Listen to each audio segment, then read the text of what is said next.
गावापासून काही अंतरावरती सरकारी नर्सरी आहे. त्या नर्सरीमध्ये आपल्याला आंब्याची झाडं पाहिजे होती म्हणून निघालो होतो. रस्त्याच्या बाजूने कॅनॉल लागतो. कॅनॉलला आता पाणी दिसतंय. कॅनॉलला पाणी असल्यामुळे हिरवळ आहे आजूबाजूला.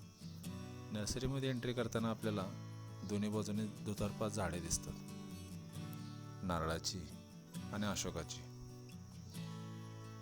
नारळाची फार कमी झाडं आहेत, पण अशोकाची भरपूर मोठी झाडं आहेत आणि भरपूर आहेत. आजूबाजूला हिरवळ आहे पाणी असल्यामुळं, त्यामुळं फरक पडतो चांगला, जरा बरं वाटतं बघायला. आणि तिथं पोचल्यानंतर आपल्याला संपूर्ण बाजूने हिरवळ आणि मोठमोठी झाडं दिसतात. हेतू आपला वेगळा असतोय, पण तिथे गेल्यावर जरा बरं वाटतं. निसर्ग जरा बघितल्यानंतर नाही का. नर्सरी म्हणजे हिरवळ दिसली पाहिजे आणि झाडं पण असली पाहिजे. आता सरकारी नर्सरी असल्यामुळं परमनंट झाडं भरपूर लावलेली आहेत त्यांनी, मोठी मोठी झाडं दिसतात.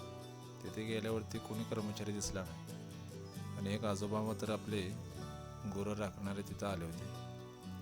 त्यांनी सांगितलं तर इथं समजलं की कोणीच नाही आहे ऑफिसमध्ये. मग आपण आजूबाजूचा परिसर पाहिला तर झाडं बघून बरं वाटलं. पण नर्सरीचं एकंदरीत अवस्था एकदम खराब दिसली. नर्सरीमध्ये ज्यावेळी आपण रोपं लावतो त्याच्या बाजूला जे कापड असतं हिरवं, ते मात्र कुठंच दिसलं नाही. नर्सरीत रोपंसुद्धा दिसत नव्हती. एकंदरीत आपला निसर्ग बघून घेतला. पलीकडे एक चिक्कूची बाग आहे, मोठी झाड आहे तिथं. कंपोस्ट खताचा जो प्रोजेक्ट आहे तिथं मात्र ढासळायला दिसला. एकंदरीत ठिकाण सगळे काहीतरीच म्हणजे एकदम खराब ठेवलेले आहे ते. मग काय, थोडंफार वेळ तिथं स्पेंड केला आणि निघालो आपलं माघारी.